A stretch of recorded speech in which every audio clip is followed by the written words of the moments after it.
राधा वल्लभ श्री हरिवंश, राधा वल्लभ श्री हरिवंश। जब जीव को मनुष्य शरीर में जन्म लेना होता है तो प्रकृति में वर्षा के साथ आता है, प्रकृति में वर्षा के साथ आया और फसल में मूली, गाजर, गेहूं, अन्न, इनमें वो जीव प्रवेश करता है और उसे माता पिता दोनों पाते हैं।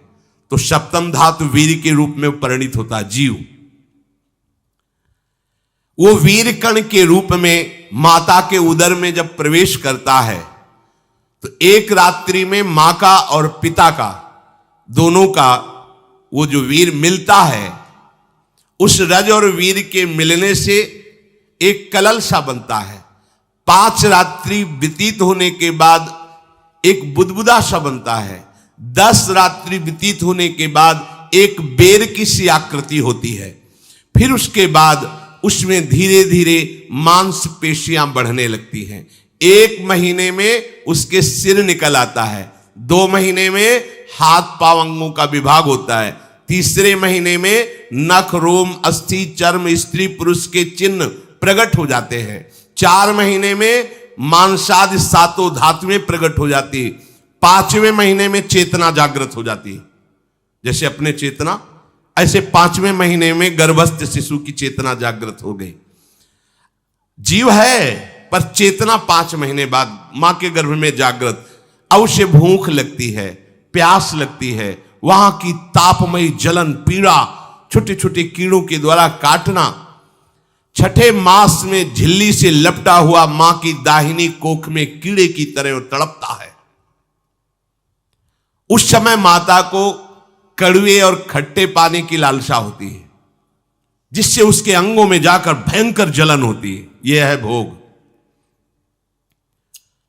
वो कृमि कीड़े की तरह तड़पता है। मलमूत्र के गड्ढे में बीच में झिल्ली में बंधा हुआ वो जीवात्मा सुकुमार तो होता है, वहां के कीड़े उसे नोचते हैं छोटे छोटे, वो तड़पता है। माता प्रसन्न होती कि जब बच्चा हिलता है, बोले है उसकी दुर्गति हो रही, वहां भयंकर कष्ट पा रहा है। ऐसा क्लेश होता है कि क्षण क्षण में बेहोश होता रहता है। माता के खाए हुए कड़वे, तीखे, गरम, नमकीन, रूखे, खट्टे, यही पदार्थ पाने की इच्छा होती है माता, क्योंकि उसको भोग भोगना है। उसके कोमल शरीर में भयानक पीड़ा होती है जब माता ऐसे पदार्थ खाती है।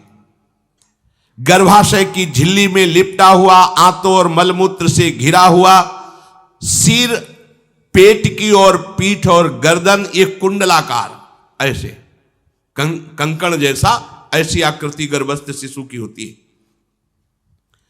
पिंजड़े में बंद पक्षी के समान पराधीन, ना तो वो हिलडुल सकता है ना बोल सकता है, बड़ा असमर्थ दुख को भोग रहा है। चेतना पूरी है। इसी समय भगवान द्रवित होकर उसे ज्ञान देते हैं, गर्भस्थ शिशु को, सबको। जे उसे ज्ञान होता है तो सैकड़ों जन्म के कुकर्मों से याद आते हैं, सैकड़ों जन्म के। ओहो, ये मेरे कर्म का ही फल, मैंने ऐसे कर्म किए इसलिए दुख भोग रहा हूं। बेचैन हो जाता है, कैसे निपट पाऊंगा, सैकड़ों जन्म के कर्म जमा है। अब महान अशांति उसके हृदय में, उस शरीर में भयंकर पीड़ा। कुंडलाकार शरीर है, हिल भी नहीं सकता है, बस कीड़े काटते, बड़ी तड़पन, बड़ी जलन, भूख प्यास की जलन। अब एक और भयानक जलन हुई, उसे स्मरण हो जाता है कई जन्मों के, सैकड़ों जन्मों के पाप कर्मों का। 7वां महीना आरंभ हुआ कि ज्ञान का उन्मेष हो गया। अब प्रसूति वायु उसे चला रही है, तड़पता है वो। सप्त धातु में स्थूल शरीर से बंधा हुआ वो जीव भयभीत होकर के पुकारता है, अगर कोई भगवान है तो एक बार मुझे यहां से निकाल दे। वो विनय करता है भगवान से, कोई अगर भगवान है जिसने मुझे इस बंधन में डाला है, एक बार निकाल दे, यहां से जाके केवल भजन करूंगा। जीव कहता, जंतुरुवाच तस्योपशन्नमवितुम जगदिच्छयात् नाना तनोर्भुवि चलच्चरणारविंदम सोहम ब्रजामि शरणम रकुतो भयम में येने दृशी गतिरदर्श सतोनुरूपा। हे प्रभु, मैं बड़ा अधम हूं।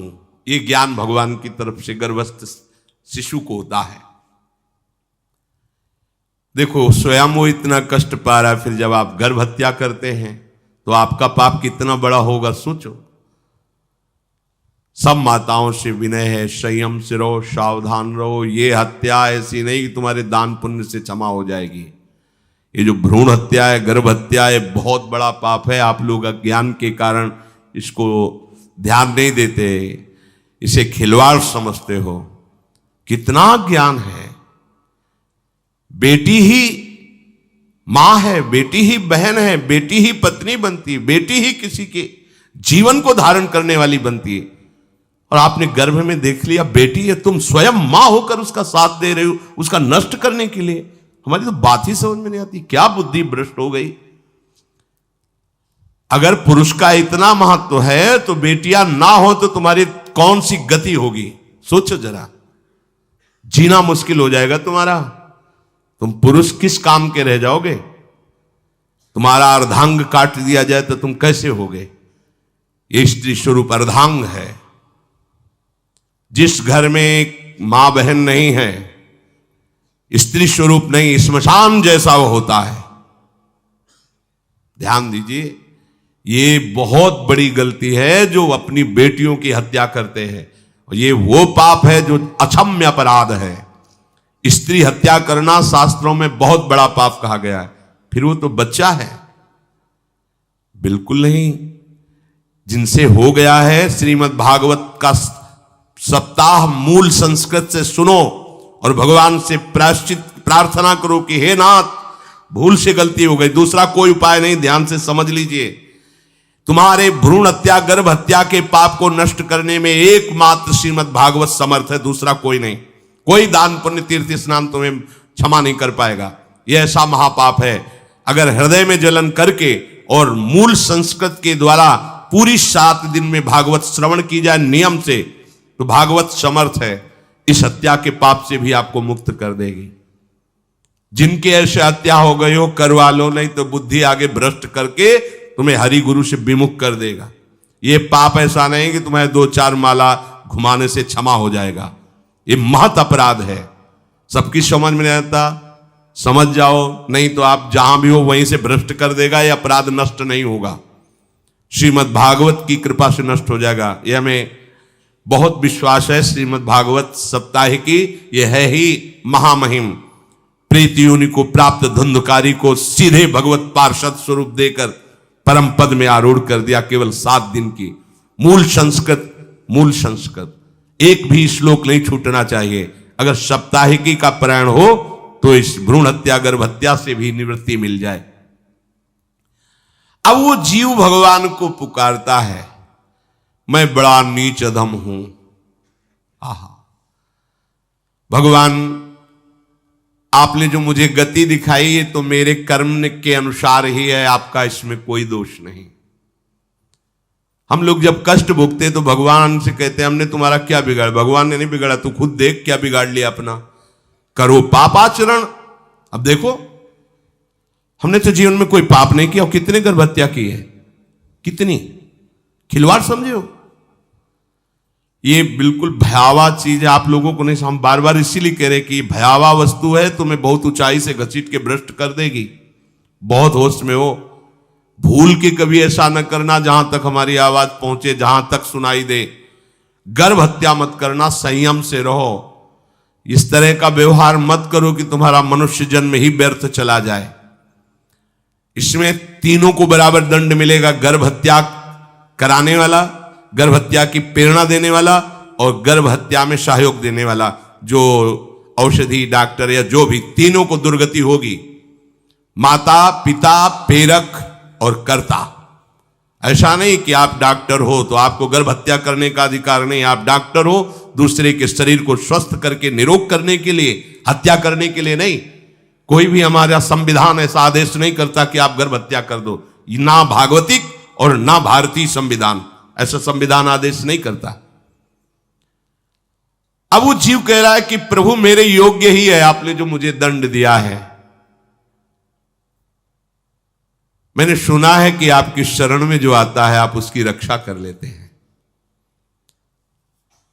आपकी जो शरण में हो जाता है वो इस भूमि पर, भारत भूमि पर, विश्व पर निर्भय विचरण करता है। कोई उसे भय नहीं प्रदान कर सकता। प्रभु मैं इस माता के उदर में माया का रहस्य न जानने के कारण ऐसे कर्म किए कि मैं आ गया हूं, बहुत दुख पा रहा हूं। हे निर्विकार अखंड बोध स्वरूप परमात्मा, मैं बार बार नमस्कार करता हूं। प्रभु मेरे ऊपर कृपा कर दो, एक बार इस गर्भ से निकाल दो। मैं यहां से बाहर जाकर आपका निरंतर भजन करूंगा। ये वादा करके आए हम प्रभु से सब। प्रभु ने करुणा करके हमें चांस दिया है मनुष्य शरीर। प्रभु मैं बहुत जन्मों से इस समय स्मृति आ रही देख रहा हूं, कर्मों में भटकता रहा आपसे विमुख होकर के। ये जो मुझे अभी ज्ञान हो रहा है केवल आपकी कृपा से तत्कालिक है। तत्कालिक, एक तत्कालिक वैराग्य होता है। जैसे कथा सुनियो मन में आया कि अब तो भजन ही करना है, ये तत्कालिक है, स्थायी नहीं है। इसे स्थायी बनाओ। प्रभु आप अंतर्यामी हो, आप सब कुछ जान रहे हो। तीनों तापों की शांति के लिए भक्तजन आपका भजन करते हैं। मैं देहधारी होकर जीव माता के उदर में मलमूत्र से रुधिर की झिल्ली में फंसा हुआ माता की जठराग्नि के ताप से जल रहा हूं। प्रभु एक एक क्षण में यहां विकल होकर केवल इंतजार कर रहा हूं कि किस समय मुझे यहां से निकाला जाएगा। दीन बंधु यहां से कब मैं निकलूंगा। स्वामिन आप बड़े दयालु हो। आप जैसे उदार प्रभु ने मुझ गर्भस्थ शिशु को ये ज्ञान दिया। हे दीन बंधु आप अपनी कृपा से प्रसन्न हो जाइए। प्रभु एक बार निकाल दीजिए। मैं ऐसा भजन करूंगा कि दोबारा संसार के दुख में नहीं आऊंगा। कपिल भगवान कहते हैं, हे माता, वो गर्भस्थ बालक शिशु भगवान से प्रार्थना करता है, भगवान का आदेश होता है, तत्काल प्रसव वायु धक्का मारती है। जे ही प्रसव वायु धक्का मारती तो उसको ऐसा भयंकर कष्ट होता है, जैसा पीछे लिखा है कि जैसे जिंदा किसी की चमड़ी उतारी जाए, ऐसा मां के गर्भ से निकलते समय उसे कष्ट होता है। वो अत्यंत कष्ट से व्याकुल होता है। उसी समय उसका वो ज्ञान नष्ट हो जाता है जो भगवान ने दिया था। उस समय उसकी श्वास की गति रुक जाती, जैसे किसी का गला दबा दिया जाए तो कैसा लगेगा। ऐसे ही पूरी की पूरी भागवती की स्मृति नष्ट हो गई। होश आया तब देखा कि वो बाहर पड़ा हुआ है, माता के उस मलमूत्र में सना हुआ विष्ठे की कीड़े की तरह। गर्भवास में जो दिव्य ज्ञान प्रकट हुआ था भगवान की कृपा से वो सब नष्ट हो गया। भूमि परत भा ढाबर पानी, तिम जीवे माया लपटानी। चेतन आई तो रोने लगा। वो ज्ञान कहां गया, वो ज्ञानदाता कहां गया। वो कहता कहां कहां, बोले थाली बजाओ बच्चा हुआ है। और वो तो रो रहा है कि कहां, वो ज्ञान कहां गया जिसके बल से मैं कह रहा था कि बाहर निकाल दो, मैं आपका भजन करूंगा। सब खत्म ज्ञान। जो लोग उसका अभिप्राय नहीं समझते हैं, वो उत्सव मनाते हैं। बालक हुआ है, वो रो रहा है, वो कहां गया ज्ञान, कहां कहां कहां। छोटा बालक यही रोक कहता कहां। अभी जो ज्ञान उत्पन्न हुआ था, जो अभी भगवान का बोध हुआ था, वो कहां गया, कहां गया। घर परिवार के लोग उसका पालन पोषण करते रहते हैं, उसमें कोई निषेध करने की शक्ति नहीं हो रही। मच्छर काट रहा है, दुख हो रहा है, हटा नहीं सकता बालक। उस जीव को शिशु अवस्था में जब कपड़ों पे लिपेट कर ऐसे लिटाया जाता है तो इतना कोमल त्वचा होती कि कपड़े भी उसको, जैसे खुजलाहट है, पीड़ा है या जलन है, बिल्कुल कोमल त्वचा होती, कुछ नहीं कर सकता वो, बस रो सकता है। ना खुजलाने की, ना करवट बदलने की, ना उठने की कोई सामर्थ्य नहीं। बड़ा कष्ट पाता है बाल्यावस्था में, क्योंकि त्वचा बड़ी कोमल होती, दास मच्छर आदि जीव उसको काटते हैं। गर्भावस्था का कोई ज्ञान नहीं रहा, सिर्फ रोना ही रोना रह रहा। इस प्रकार उसकी बाल्यावस्था कटी, कौमार अवस्था आई, पौगंड अवस्था, इनमें वो खिलवाड़ में फंस गया। जैसे जैसे बड़ा होता जाता, चेतना, गुनगुना, ये कार, ये प्लास्टिक के ऐसे उनमें मगन है। देखो ना छोटे बच्चों को, अज्ञानवश इसकी ये अवस्था कट गई। बड़े भाग्यशाली ऐसे भी बच्चे हैं जो तुतला के बोलते, उनकी मैया कहती राधा बोलो, राधा। देखो ये सौभाग्य, प्रणाम है उन माताओं को जो अपने बच्चों को भगवान नाम बुलाती हैं कि आप बोलो, श्री हरिवंश बोलो, राधे राधे बोलो। धीरे धीरे उसकी युवावस्था पहुंची। इस समय उसके अंदर एक भूत सवार होता है, जवानी का भूत है, ये सबके सवार होता है। अगर मंत्र चल रहा है तो भूत नहीं चढ़ेगा, नाम चल रहा है तो भूत नहीं चढ़ेगा, नहीं तो भूत चढ़ जाता है। ये कुछ भी करवा सकता है भूत, भूत ही तो है ना। वैसे ही पंचभूत लिपट गए, ये ऊपर से जवानी का और भूत सवार हुआ तो जौवन ज्वर के ही नहीं बलकावा। जवानी में कोई भी ऐसा अपराध नहीं जो हो ना जाए। बड़ा भयानक इसमें स्वरूप होता है। इसमें केवल भोग, केवल भोग, एक ही दृष्टि रहती है, भोग भोगना। अज्ञानवश जब भोगों की प्राप्ति में बाधा पड़ती तो भयंकर वो क्रोध करता है, शोकाकुल होकर हिंसा कर बैठता है।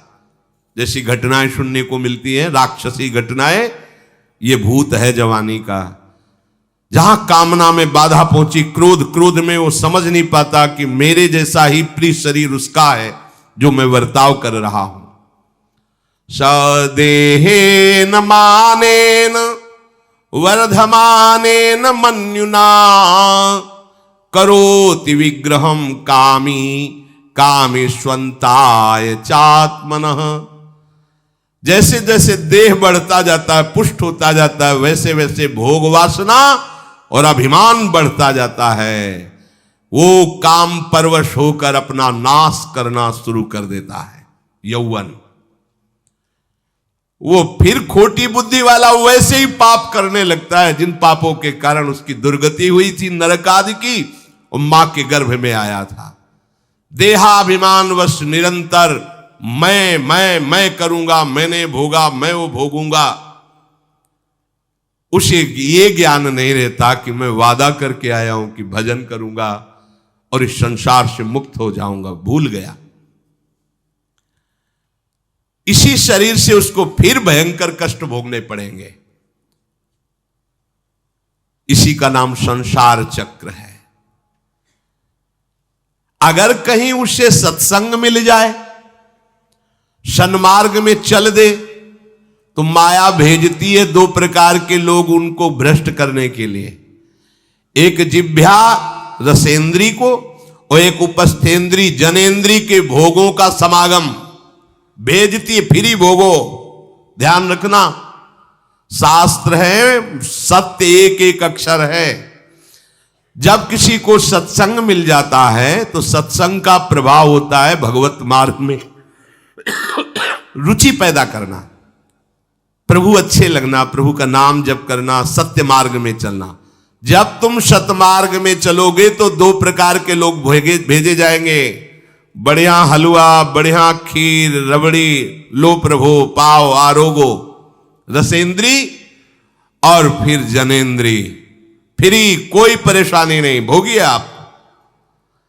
फिर वो ऐसे विषयी पुरुषों का संग करके वैसे ही पहले की तरह फिर पाप करने लगता है। बहुत होश में, बहुत होश में। इनको ऐसे लोगों का संग कराया जाता है जिससे सत्य, शौच, पवित्रता, दया, संयम, लज्जा, क्षमा, यश, मन इंद्री का संयम, ये सब सद्गुण नष्ट हो जाएं, ऐसे लोगों का संग कराया जाता है। ऐसे लोग बहुत हैं, वो आपको पैसा खर्चा करके वो आपको भोग दिलाएंगे, भोगो भैया, आप इनके लिए नहीं भगवत मार्ग में आए हो, आप प्रभु की प्राप्ति के लिए आए हो। बचो, सावधान हो। ये देखो शास्त्र कह रहा है, रसेंद्री और जनेंद्री दो की सुविधा देने वाले लोग मिल जाएंगे। अत्यंत शोचनीय, मूढ़, देहात्मदर्शी ऐसे असत पुरुषों का संग करके भ्रष्ट हो जाता है। अच्छा, वो आग लगा दिए, वो चल दिए, फिर नहीं देंगे। कुछ लोग ऐसे होते हैं, ये 10 दिन अपने पैसे से आपको नशा करवाएंगे, फिर इसके बाद तुम्हें उनके पैरों में गिरना पड़ेगा, फिर मांगने से भी नहीं देंगे, पहले फिर ही देंगे। आदत बिगड़ गई। ऐसे लोग मिलेंगे, मुस्कुराएंगे, हंसेंगे, आपको गले लगाएंगे, आपको लगेगा जीवन का सार मिल गया, फिर इसके बाद जूते चलाएंगे, गली में नहीं देखने देंगे। अब तुम्हारी वृत्ति बिगड़ गई, तुम उधर ही ताको, होश में, होश में। इस जीव को किसी और के संग से ऐसा बंधन, ऐसा मोह नहीं होता जैसा कामिनियों के संग से होता है। भगवान कपिल देव जी कह रहे हैं, न तथास्य भवेन्मोहो बंधश्चान्य प्रसंगतः योषित संज्ञाद यथा पुरुषो यथा तत्संग संगता। कामी पुरुषों का, कामिनियों का संग जैसा परमार्थ भ्रष्ट करता है, वैसा और किसी से नहीं हो सकता। इसलिए तुम इतना अपने को मत साधक समझ लो कि हमारा कौन बिगाड़ सकता है। उदाहरण में दे रहे, प्रजापति स्वाम दुहितरम दृष्ट्वा तद्रूप धर्षितः रोहित भूताम शोनवधा वदृक्ष रूपी हतत्रपहा। स्वयं प्रजापति भगवान ब्रह्मा जी ने अपनी पुत्री को जब देखा, प्रसंग आता है, सरस्वती जी, बहुत सुंदर सरस्वती जी है, तो अपने को संभाल न सके। उनके रूप, लावण्य और यौवन के स्वरूप को देखकर भगवान ब्रह्मा जी आकर्षित हो गए। इसलिए दूसरों की तो बात ही क्या है, हम सब ब्रह्मा के ही बनाए हुए हैं, वो आकर्षित हो गए। इसलिए बलम में पश्चिमाया स्त्री मैया जैनो दिशाम या करोति पदाक्रांतान भूर्विजंभेण केवलम। हे माता, मेरी माया का बल देखो, जो अपने पैरों से विश्व को कुचल सकते हैं, ऐसे दिग्विजयों को अपने पैरों के नीचे कुचल दे, वो मेरी माया है। देखो, बलम में पश्चिमाया स्त्री मैया जैनो दिशाम, जो 10 दिशाओं पर विजय प्राप्त कर सकते, उनको भी घुटने टिकवा दे, ये मेरी माया है। संगम न कुर्यात् प्रमदा सुजातु योगस्य पारम परमारुरुक्षु मत्सेवया प्रतिलब्धात्म लाभो वदंति या निरय द्वारमस्य। श्री भगवान कह रहे हैं, अहो मेरी इस माया का बल देखो। इसलिए जो मेरे को प्राप्त करना चाहता है, योगारूढ़ होना चाहता है, भजन में आगे उन्नति चाहता है, उसे चाहिए जो तुम्हें भ्रष्ट करने के लिए इशारे करे, चाहे स्त्री हो चाहे पुरुष, तजिए ताहि कोटि बैरिशम यद्यप परम सनई। वो मित्र नहीं, वो माया के द्वारा भेजा हुआ दूत है। चाहे कोई भी हो, होश में तुम समझते हो कि बाजी जीत गए, भाग्य खुल गए, तरस रहे थे भोगों के लिए, मिल गए भोग। अरे नारकी गतियों से बचने के लिए तुम्हें अवसर मिला था, फिर नरक जा रहे हो। तुम समझते हो कि इसको भोग ले तो सुखी हो जाए, उसको जो भोग रहा है वो समझता है उसको भोग ले तो सुखी हो, उसको वो पूरी सृष्टि इसी भ्रम में फंसी हुई है। होश में हो जाओ। जो परम पद चाहता है, भजन करना चाहता है, ठीक से मार्ग में चलना चाहता है, उसे शब्द भगवान के याद कर लेने चाहिए। चाहे वो स्त्री हो चाहे पुरुष, जो तुम्हें गंदी बातें सिखाए गंदी बातें, दिखाए गंदी बातें करने के लिए प्रोत्साहन दे।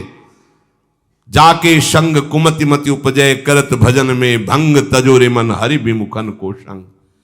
गृहस्थ हो तो धर्म के अनुसार अपनी पत्नी मात्र में सीमित रहो।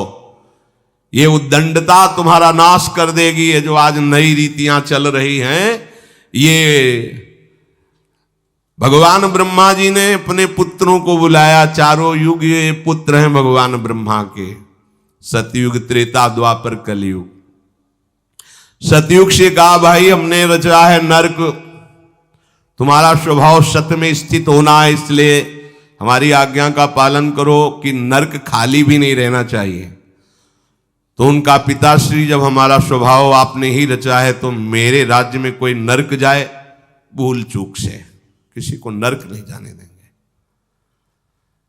त्रेता से कहा तो उन्होंने कहा कोशिश करेंगे अपने बड़े भाई का अनुगमन करने की। द्वापर से कहा तो उन्होंने कहा कोशिश करेंगे आपकी आज्ञा का पालन करने की। समझना। लेकिन जब कलयुग आया तो मुस्कुरा के बोला, पिताश्री जैसे बड़े भैया ने कहा मेरे राज्य में कोई नरक मेरी जानकारी में नहीं जा पाएगा, ऐसे ही मेरे राज्य में कोई स्वर्ग या परम पद मेरी जानकारी में नहीं जा पाएगा। मैं सीधे हाउसफुल करूंगा नरक। देख लो ना, शराब पीना, व्यभिचार करना, जुआ खेलना, चोरी करना, हिंसा करना, इसके प्रधान स्थान है। ब्रह्मा जी से कहा आप चिंता मत करो, जैसे बड़े भैया कहते हैं कि हमारे राज्य में कोई नरक नहीं जाएगा, ऐसे हम आपको वचन देते हैं। अगर हमारी दृष्टि पड़ी तो न स्वर्ग जाने देंगे न परम पद में जाने देंगे। तभी महाप्रभु कहते पाए जान जगत में सब जन कपटी कुटिल कलयुगी टंचू। कलयुग ने सबको देख रखा है, सबको अधीन कर रखा है। अगर बच सकते हो तो एक हरिनाम है, राधा नाम है, जो कलयुग का प्रभाव नहीं पड़ने देगा। इसलिए होश में, चाहे वो पुरुष हो या स्त्री हो, रिश्तेदार हो, नातेदार हो, कोई हो, जिसके संग से भोग वासना बढ़े, भगवत विमुक्ता हो, दूरी बना लो, तत्काल दूरी बना लो। वो मित्र नहीं, वो भारी दुश्मन है, जो तुम्हें फिर वही दुर्गति में ले जाएगा जो गर्भ में वादा किया वो नहीं कर पाओगे। भगवान कह रहे मैं इसलिए मना कर रहा हूं कि ये खुला हुआ नरक का द्वार है। वदंती या निरय द्वारमस्य, निरय माने नरक का द्वार, अस्य माने ये भोग विलासिता खुला हुआ नरक का द्वार है। इसका भाव यह है कि इसमें सुख तो है नहीं, सुख भासता है। भासना और है में अंतर है। जैसे रेत में हम देखते हैं सूर्य की किरणें पड़ने पर निर्मल जल भासता है, और प्यास के कारण हम दौड़े तो वहां बालू ही मिलेगी, फिर आगे भासता है, फिर भागे तो फिर भागने से प्यास बढ़ती जाती है, पानी मिलता नहीं। ऐसे ही परस्पर आकर्षण में सुख भासता है, होता नहीं। जब हम उसको स्वीकार कर लेते हैं तो एक मन में उदासी आती कि यहां वो तो मिला नहीं जो चाह रहे थे, तो वो दूसरा दिखाता है, वो आगे, वो उधर गया, तो फिर वो पूरा जीवन नष्ट हो जाता है। और मिला नहीं क्योंकि है नहीं, भासता है, सुख भासता है नहीं। प्रभु में सुख भासता नहीं, प्रभु में सुख है, भासता नहीं है। इसलिए जो भासता में लगे वो प्रभु में नहीं लग पाते, क्योंकि यहां भासता नहीं है, वहां भास रहा है, और है नहीं। यहां है, भास नहीं रहा है तो है का परिचय नहीं है, इसलिए वो यहां लग। और जो लग गया तो नाच नाच के मीरा जी कहती पायो जी पायो मैंने राम रतन धन पायो। पति है। प्रथम रात्रि में मीरा जी ने राणा साहब से कहा कि आप हमारी बात शायद समझ सकते हो, आप हमें स्पर्श मत करना। मैंने सुहाग गिरधर के नाम का भरा है, मैं तुम्हारी पत्नी नहीं हूं। लोक व्यवहार के कारण तुम पति रूप में आए हो, तो मैं चाहती हूं कि तुम मेरा सहयोग करो। मैं एक पतिव्रता हूं गिरधर की। मेरे तो गिरधर गोपाल बैठे थे एक ही सैया में, उतर के चरणों में बैठ गए। मीरा जी के चरण पकड़े के हो भाग्य, मुझे ऐसे सौभाग्य मिला कि आपका पति होने का। एकांत में आप हमारी गुरु होंगी और समाज में आप पत्नी का स्वांग करेंगी। जिससे आपको विक्षेप नहीं पड़े। आजीवन निर्वाह किया, एकांत में गुरुवत मीरा जी के प्रति व्यवहार करते राणा साहब, और व्यवहार में मीरा जी पत्नी जैसा व्यवहार में बाहर और अंतर में ऐसी सदगति हुई राणा की जो बड़े बड़े योगियों को दुर्लभ है। वो मीरा जी जीवन में कभी भी किसी भोग को स्वीकार नहीं किया। गिरधर के रंग राची, सब भोग चरणों में लुट रहे थे। सोचिए, राज परिवार में ब्याही गई, क्या था, किसी भी सुख की आकांक्षा नहीं। यह है रंग श्री हरि का, है नहीं ना उनमें सुख। जो है सुख वो मिल गया तो फिर भासने की तरफ क्यों बढ़ेगा। इसलिए ये जो मेरी माया है, ये मित्र बनकर पहले सेवा के बहाने से धीरे धीरे पास आती है। आती है का शब्द माया के लिए है, वो किसी भी रूप में होगी। माया का कोई रूप नहीं आज तक वर्णन किया गया, कोई भी रूप हो, वस्तु, व्यक्ति, स्थान, घटना, कुछ भी। उपासक जब समझ नहीं पाता तो वही उसकी नाश का कारण बन जाती है। बहुत सावधान, हमें नहीं पता किस रूप में आएगी। जिनको पता है हम उनको अपने पास रखें। वो है नाम, राधा राधा, फौरन पता चल जाएगा आपको पक्का। ये ठीक नहीं, नहीं बहुत श्रद्धा, नहीं बिल्कुल हटो, बिल्कुल हटो, अंदर से आए, बिल्कुल हटो। नहीं तो कोई समझाने वाला थोड़ी था बचपन से हमें कि भाई पास कोई हो, यही नाम।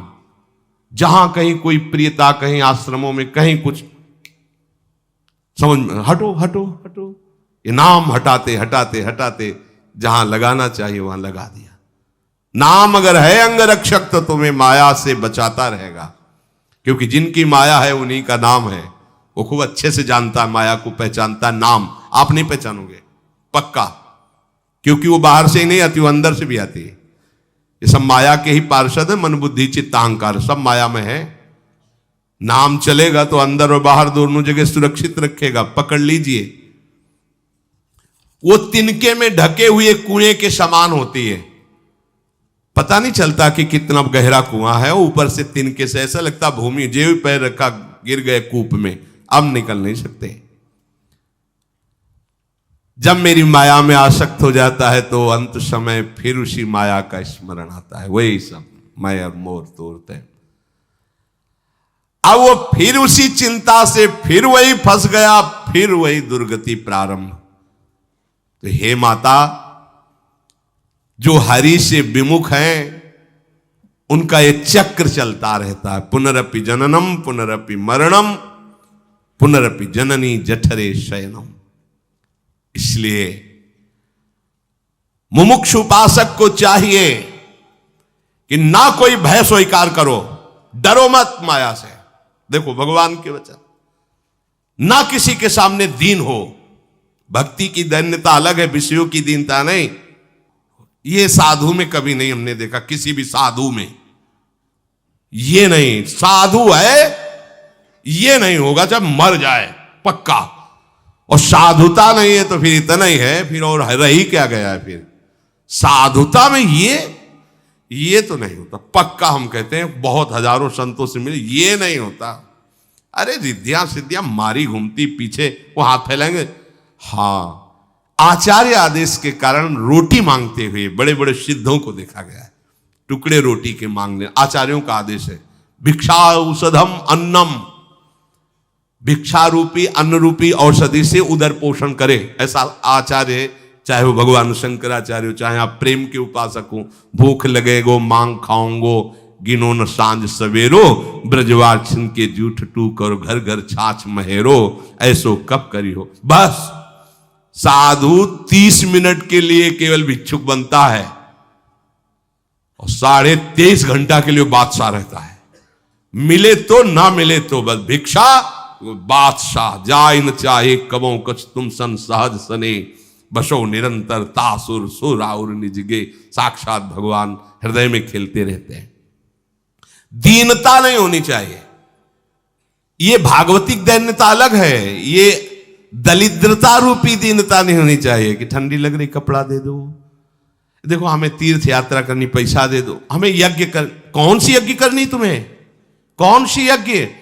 श्वासों को बोलो राधा राधा राधा, एक एक श्वास की आहुति, इससे बड़ी कोई यज्ञ होगी? पूरा जीवन समर्पित, इससे बड़ा कोई तीर्थ होगा? अरे जहां चरण रख दे वहां तीर्थ प्रकट हो जाए, ऐसी भक्ति की महिमा होती। तीर्थ ही कुर्वन्ति तीर्थानि। ये दीनता नहीं होती साधुओं में, पाखंड में होती। दीनता साधुता में नहीं होती। इस विषय की ये दे दो बाबूजी, अरे धिक्कार है, धिक्कार है। कहा वह मोर दासा करे तुच्छ नरन के आशा, तो कहो कहां रहा विश्वासा। जिसने बिना किसी सहयोग के 1 सेकंड में अनंत ब्रह्मांडों को रच दिया, वो हमारे स्वामी है। इसके बाद तुम ऐसे मांगते घूमो, कहां दासता रही? भय, जिसके भय से मृत्यु भी भयभीत होकर काम कर रही, जिसके भय से सूर्य चंद्र प्रकाशित हो रहे, जिसके भय से पृथ्वी जल में नहीं डूब रही, वो हमारा स्वामी है। फिर हमें भय किससे? मोह, चराचर जगत मेरे प्रभु का अंश, बस इस बात से प्रीति है, कोई शारीरिक संबंध से नहीं, माता पिता भाई बंधु नहीं। हमारा संबंध नाते नेह राम के मनियत सुरत सुदेव, जहां लो जितने भी संबंध है केवल आराध्य देव के संबंध से। बस निसंग भाव से वो फिर भगवत प्राप्त हो जाता है। ये सावधानी रखनी। निसंग भाव, कोई मित्र नहीं, कोई शत्रु नहीं। इस माया में संसार से मुक्त होने का यही उपाय है। भय नहीं, दीनता नहीं, मोह नहीं, किसी का संग नहीं, अपने श्यामा श्याम श्यामा श्याम श्यामा श्याम, उनके नाम के, उनके आश्रित, वो आगे से आगे ऐसा दुलार करते हैं, आपको सोचना ही नहीं पड़ेगा। जैसे माँ को पता है बाल भोग कब कराना है बच्चे को, कौन सी पोशाक धारण करानी है, कहाँ उसको खेलने ले जाना है, ऐसे ही हमारे प्रियालाल को पता है ये दास है, इसको कब क्या। सच्ची मानिए, आगे से आगे व्यवस्था उनकी। आश्चर्य में हो जाओगे आप जब अपना अहंकार उनको समर्पित कर दोगे। हम अहंकारी जीव अपने अहंकार के कारण धक्का खाते घूम रहे। नहीं, अखिल कोटि ब्रह्मांडों का सृजन करने वाला प्रभु है। 4 लाख योजन का एक पहाड़ केवल है, सोने का प्योर सोने का, मिलावट नहीं। 4 लाख योजन, 1 योजन 4 कोस, 1 कोस 3 किलोमीटर, कितना एक से एक रत्न इस पृथ्वी में है। ऐसे मालिक के गुलाम हो, ऐसे हाथ फैलाते घूमो। राधा राधा। इस शरीर को बहुत ध्यान से सुन लो, जो इस शरीर को निक्षेप माने धरोहर होता है, धरोहर की भांति। जैसे हम तुम्हें दे दे कि 500 रुपये रख लो, हमें जब काम लगेगा ले लेंगे, तो 500 रुपये रखे आपकी जेब में, लेकिन आप कभी उसे अपना नहीं मानेंगे। अगर कभी आवश्यकता पड़ी, किसी ने बताया कि 500 रुपये आपकी जेब में, नहीं नहीं नहीं, वो तो धरोहर है। जब वो मांग लेंगे तो उनको हम खर्चा, धरोहर का खर्चा स्वयं में नहीं किया जाता। ईमानदार आदमी धरोहर को जैसे रखा वही, ये नहीं कि हम 500 खर्चा कर लेते हैं फिर कमा के 500 दे देंगे, नहीं, वही सेम टू सेम वैसे ही वापस होगा। तो ये शरीर प्रभु की धरोहर है। सुधा निधि में भी एक श्लोक में आया है, ये प्रियाजू की धरोहर है। कबीरदास जी ने भी कहा है, चदरिया जैसी की तैसी धरि दीनी। जैसी दी थी प्रभु, हमने मलिन नहीं की, वैसे की वैसे वापस कर दी। तो क्या होगा उसका परिणाम? मोक्ष, भगवत प्राप्ति।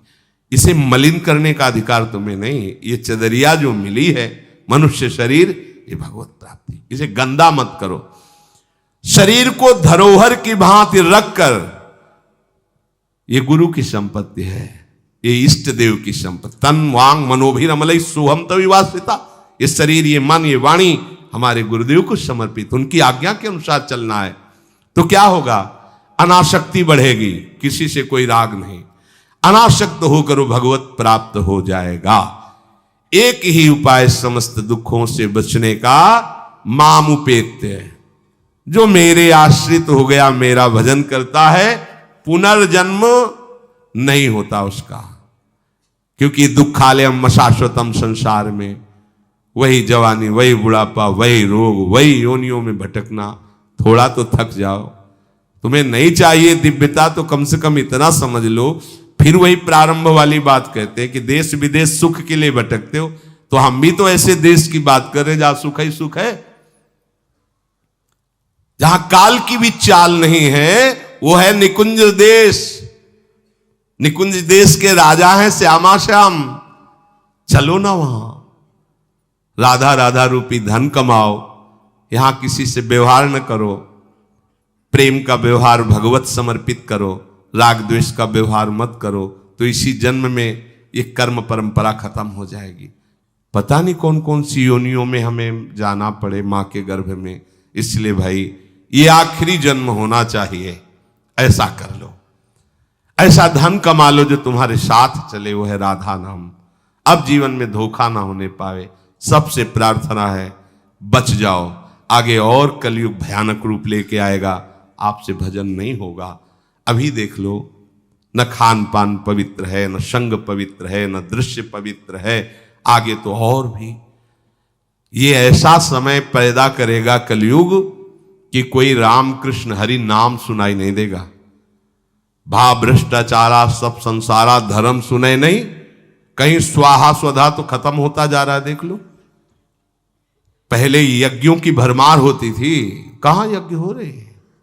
ऐसे ही अभी सत्संग सुनने को मिल रहा है। कितने जगह सत्संग होता है, भगवत प्राप्ति का कितनी जगह सत्संग होता है, खोज लो आप पूरे भारत में। कितनी जगह शुद्ध शास्त्र सम्मत भगवत मार्ग की बात मिलेगी। कितने नाम जापक रह गए हैं। वास्तविक आगे चल करके आपको सपोर्ट ही नहीं मिलेगा भक्ति का। जैसे अभी डरने लगे कि अगर तिलक लगा के जाएंगे तो ऑफिस वाले क्या कहेंगे, स्कूल में तो कंठी और तिलक ही नहीं धारण करने दिया जाता। बच्चे कहते हैं, घर में कहते हैं तुम सुहागवती हो, कंठी तो विधवा धारण करती हैं। कैसा दुर्बुद्धि घर वाले। और ठाकुर सेवा ये तो विधवाओं का काम होगा। सच्ची सौभाग्यवती वही है जिसने ठाकुर सेवा स्वीकार कर ली। सच्चा मंगल सूत्र कंठी ही है जिसने हरि का पहन लिया। कैसी मंद बुद्धि है लोगों की। ऐसी मतलब सौभाग्यवती भी कंठी पहन सकती हैं, तो हमें लगता है इससे बड़ा दुर्भाग्य क्या होगा, हम इसे सौभाग्य मानेंगे। राम हरि कृष्ण बोल न पावे, कंठी न धारण करे, रज न धारण करे और उसे सौभाग्यवती, तो कौन सा सौभाग्य। मरण धर्मापति, कुछ दिन में वो भी मरेगा, फिर बनना क्या बनना।